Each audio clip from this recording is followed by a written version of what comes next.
dia, são 8 horas e 15 minutos, sexta-feira, 24 de agosto. Esta é a TV Senado, eu sou Sheila Assunção e você assiste agora ao Senado em Dia. Projeto em análise no Senado quer unificar legislação que regula operadoras de celular. Cidades na fronteira do Brasil poderão ter free shops, como já acontece nos países vizinhos. Parlamentares discutem isenção do imposto de renda para todos os brasileiros com mais de 65 anos. E Senado homenageia 50 anos da regulamentação da profissão de psicólogo. Agora no Senado em Dia.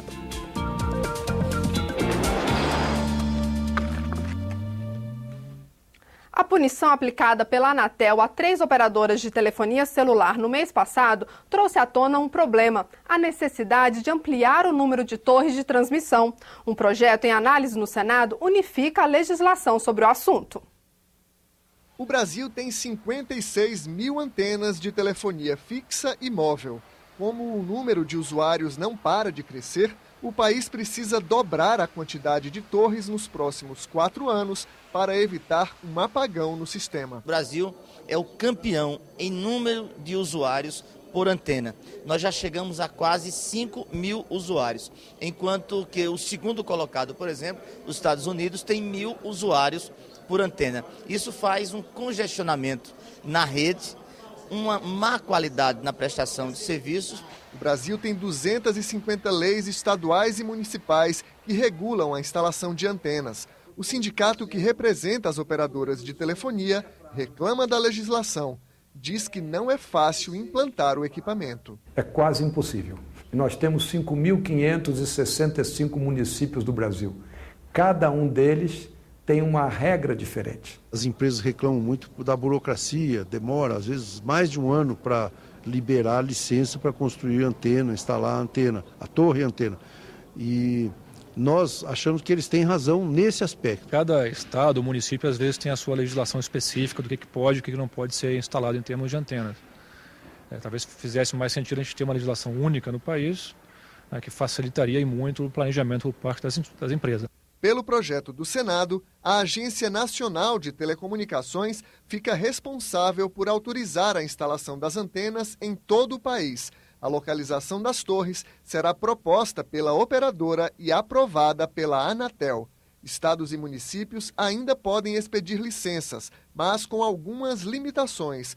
Ficam proibidos de mudar os locais das antenas, não podem estabelecer uma distância mínima entre as torres, nem exigir aprovação dos moradores para liberar a implantação dos equipamentos. Chegamos à conclusão que precisávamos criar um marco regulatório que pudesse, de uma vez por todas, avocar uma legislação única, federal, que transpusesse todos os embargos hoje existentes, em que em cada município brasileiro nós temos uma legislação municipal que disciplina sobre instalação de antena telefônica. Mas um artigo do projeto promete gerar polêmica. O texto diz que as operadoras ficam dispensadas de elaborar o estudo de impacto ambiental como requisito para a instalação das antenas. Ninguém exige o estudo de impacto ambiental de uma antena de televisão.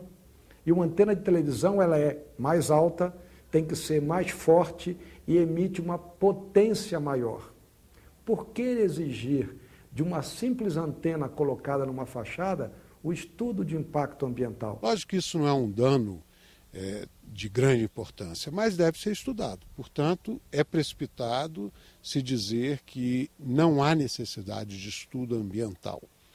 É necessário estudo ambiental para todo e qualquer empreendimento que possa vir a causar incômodo definitivo para a comunidade. O projeto está em análise na Comissão de Desenvolvimento Regional e Turismo. O Senado prestou ontem uma homenagem aos psicólogos. A profissão foi regulamentada há 50 anos.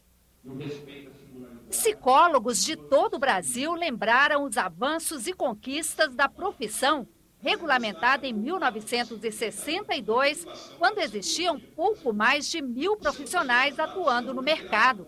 Hoje são quase 220 mil.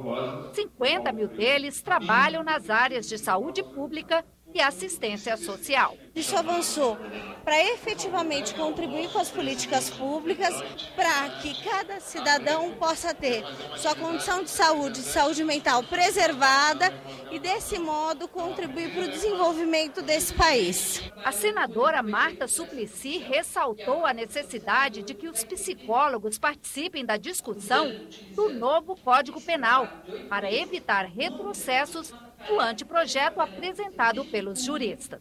O Conselho de Psicologia regimente, os psicólogos desse país para continuar essa luta que foi começada há tanto tempo atrás pelas pessoas que querem um Brasil melhor, que vivem em paz e harmonia e todos sejam respeitados nas suas crenças e diversidades. A próxima semana será de esforço concentrado no plenário do Senado. A pauta está trancada pela MP 565, que cria linhas de crédito para os setores produtivos de municípios em calamidade pública ou estado de emergência. A expectativa é que na terça-feira também seja votada a MP 569, que concede crédito extra de R$ 688 milhões para atender as cidades do Nordeste atingidas pela seca, além de regiões que sofreram com chuvas. Na semana que vem, o plenário deve aprovar ainda várias propostas de emenda à Constituição. Cidades de fronteira do Brasil poderão ter free shops, como já acontece nos países vizinhos. É o que estabelece um projeto aprovado na Comissão de Relações Exteriores. Uma das vantagens de viajar para o exterior é aproveitar os preços convidativos dos free shops. Todos os países têm seus comércios fronteiriços. De certa forma, a gente tem um princípio de não exportar imposto. E esses free shops visam, então, retirar os impostos. Os produtos se tornam atrativos. Os free shops, que no Brasil estão restritos aos aeroportos, podem ganhar mais espaço. Um projeto em tramitação no Senado quer permitir a instalação desse tipo de comércio nas 28 cidades brasileiras que fazem fronteira com outro país, de Roraima ao Rio Grande do Sul. Essas zonas francas arrecadam $1 bilhão, $1 bilhão por ano no Uruguai. Os nossos empresários, as nossas pessoas vão trabalhar do lado de lá e, ao mesmo tempo, as pessoas vão comprar do lado de lá. E isso trabalha contra a economia das nossas cidades. Você procura dinamizar, então, essas regiões onde talvez o governo federal não tenha acesso, não tenha preocupação de alguma política social que essas lojas, esse setor poderia resolver. Mas a proposta enfrenta obstáculos. São pontos técnicos relacionados à forma de funcionamento operacional desses free shops do ponto de vista do recurso do imposto. A Receita não gosta de perder receita. Esse impacto talvez seja, de certa forma, contrabalançado pelos benefícios que você monta, você dinamiza a região. Ou seja, os benefícios poderiam ser geração de empregos, tá certo? Ou mesmo a arrecadação de impostos locais. Como os outros têm uma espécie de zona mais fortalecida nos seus lados, seus países vizinhos com os nossos, nós criamos alguns mecanismos para que possamos dar sustentabilidade a esses nossos lados. O projeto ainda tem que ser votado na Comissão de Assuntos Econômicos. O Senado analisa a isenção de imposto de renda para todos os brasileiros com mais de 65 anos. Hoje, o benefício é concedido apenas aos idosos que contribuíram para o regime geral da Previdência. João Medeiros tem 78 anos. Por lei, o aposentado tem direito à isenção mensal de cerca de R$ 1.500 no imposto de renda.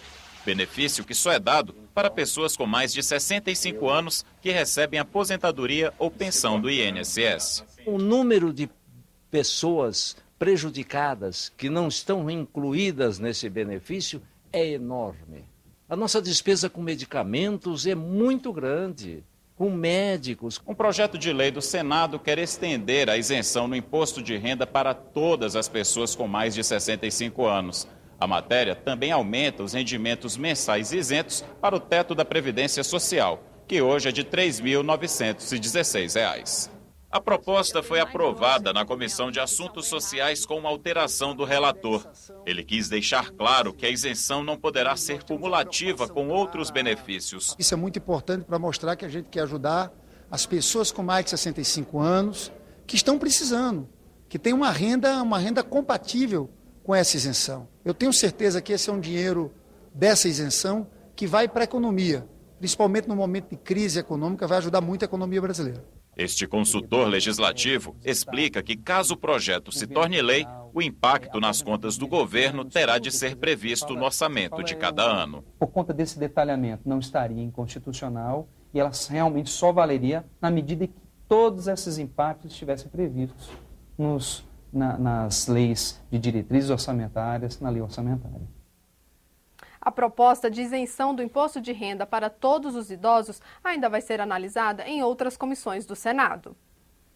Ônibus mal conservados, crianças atrasadas ou que nem chegam à escola porque o transporte quebrou. Problemas como esses podem ser minimizados com um projeto aprovado pelo Senado. A proposta isenta a compra de veículos para transporte escolar do Imposto sobre Produtos Industrializados, IPI. O projeto ainda precisa ser analisado na Câmara dos Deputados. 700 alunos estudam nessa escola na área rural de Brasília. A maioria precisa de transporte para chegar ao colégio. Algumas chácaras ficam a 50 quilômetros de distância. As casas são longe e depende desse único transporte para chegar até a escola. Quando não tem ônibus? Não tem como vir, ou tem que depender de outros ônibus terminarem de fazer suas linhas para chegar até aqui. Em todo o Brasil, quase 5 milhões de alunos de escolas públicas dependem do transporte escolar. Garantir que essas crianças e adolescentes cheguem às salas de aula é uma responsabilidade dos estados, municípios e do Distrito Federal. O Ministério da Educação tem 2 programas de apoio ao transporte de estudantes nos estados e municípios. Mesmo assim, em muitos lugares do país, o transporte não funciona como deveria.